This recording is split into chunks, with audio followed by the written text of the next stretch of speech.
Pria ini mengobat minuman seorang gadis, Chia yang baru lulus kuliah.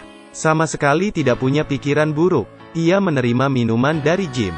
Dalam satu tegukan, Chia menghabiskannya. Ia tidak tahu, mimpi buruknya baru dimulai.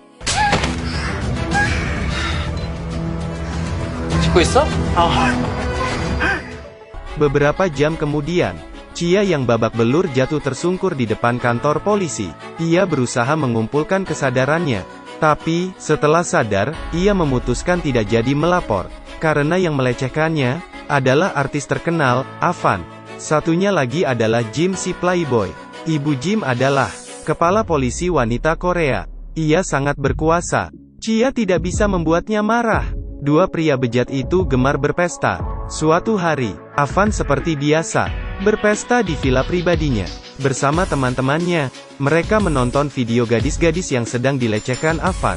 Di luar, seorang gadis berambut merah menekan bel. Melihat gadis cantik menghampiri, Avan tanpa ragu mempersilakannya masuk. Mereka menatap gadis itu bagai macan lapar. Ternyata, gadis itu agresif.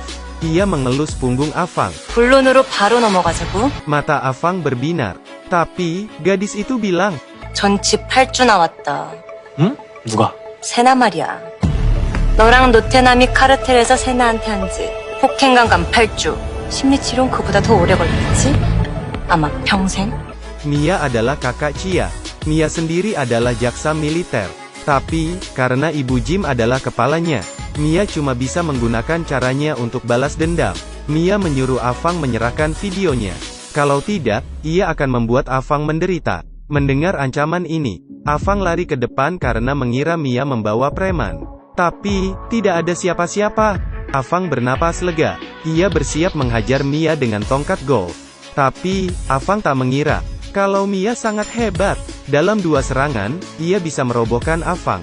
Mia dengan mudah menghajar teman-teman Avang hingga mereka pingsan. Sisa satu pria yang bersembunyi di kolam dan menahan napas supaya tidak dihajar. Tapi, ia malah mati tenggelam. Mia menghampiri Avan. 핸드폰 내놔. Avan tidak berani melawan lagi. Ia berharap Jim bisa membalas Mia.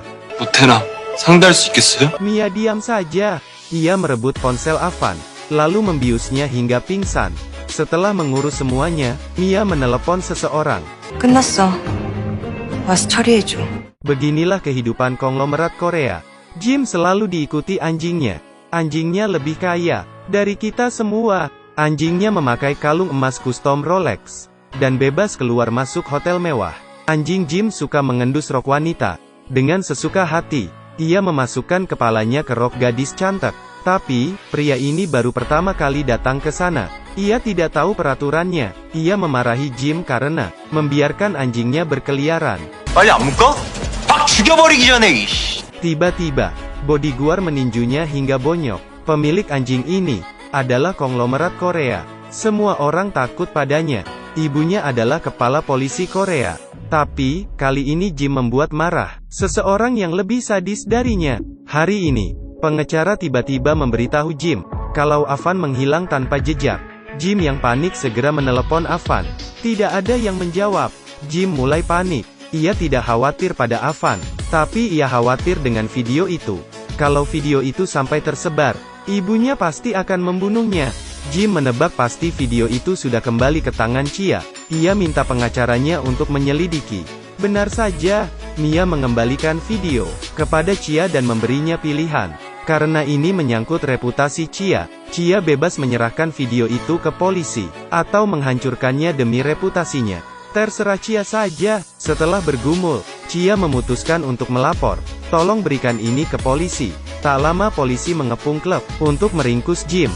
Tak lama, polisi juga menemukan Avan yang hilang. Ternyata, Mia menggantung Avan dan teman-temannya di dalam bus. Mereka akhirnya ditahan. Tapi, memangnya ditangkap kenapa? Ibu Jim adalah wanita yang berkuasa. Hanya dengan menunjuk jari, semua polisi akan menuruti perintahnya. Malam sebelumnya, Jim baru saja dipenjara. Tapi, esok paginya, pengacara membawa jas Jim dan membebaskannya. Setelah Jim berdandan, ia keluar dengan gaya yang keren. Ternyata, meski videonya viral, pengacara telah menyiapkan serangan balasan. Ia menyuruh Jim wajib militer Karena, kalau Jim jadi tentara, kasusnya akan dipindahkan ke pengadilan militer. Polisi biasa tidak bisa ikut campur. Lagi pula, ibunya adalah kepala polisi militer. Jadi, ibunya yang berkuasa menentukan nasibnya. Di pengadilan militer, Mia mengadili Jim selaku jaksa penuntut. Ibu Jim menatap Mia dari atas podium dengan dingin. Mia menyuruh Chia menceritakan kronologi malam itu. Lalu, Mia menyertakan laporan dokter, sidik jari, dan video itu. Di tubuh Chia ditemukan kandungan obat bius. Di botol miras terdapat sidik jari Avan dan Jim. Dengan semua bukti kuat ini, sudah pasti, pengacara Jim tidak kuat lagi. Terpaksa, ia menyalahkan Avan demi melindungi Jim. Tapi, Mia tidak tinggal diam. Setelah berdebat, semua orang kaget, karena tiba-tiba pengacara menyalahkan Jim lagi. Ternyata, martabat perusahaan ibu Jim lebih penting. Pengacara mengeluarkan diagnosa Jim yang impoten. Tawa bergema di seluruh ruang sidang. Jim syok seperti nyawanya dicabut. Pengacara terus mengulang-ulang kalau dia impoten. Jim marah dan menyerbu. Ia sudah kehilangan martabatnya sebagai pria. Ternyata, pengacara adalah sekutu Mia. Ia tampak membantu perusahaan ibu Jim. Tapi, sebenarnya pengacara menghukum Jim. Kehidupan Jim di markas tentara, tidak dilindungi ibunya. Semua tentara mengejeknya dan tidak ada yang mau berteman dengannya. Temannya bilang, makanan di sini menekan libido. Kamu yang bukan pria tidak usah makan. Makanan Jim dirampas. Pelatih juga mengejek Jim. Aku bawakan makanan ekstra untukmu. Saat dibuka, isinya belut hidup. Ini bisa menambah libidomu. Saat buang air kecil, bahkan satpam pun mengejeknya. Jim tidak tahan lagi. Tapi, satpam malah menghajarnya. Rasanya seperti menabur garam di atas luka.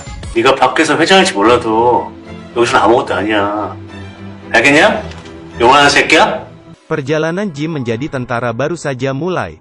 Selanjutnya, masih ada hidangan utama yang Mia siapkan untuknya.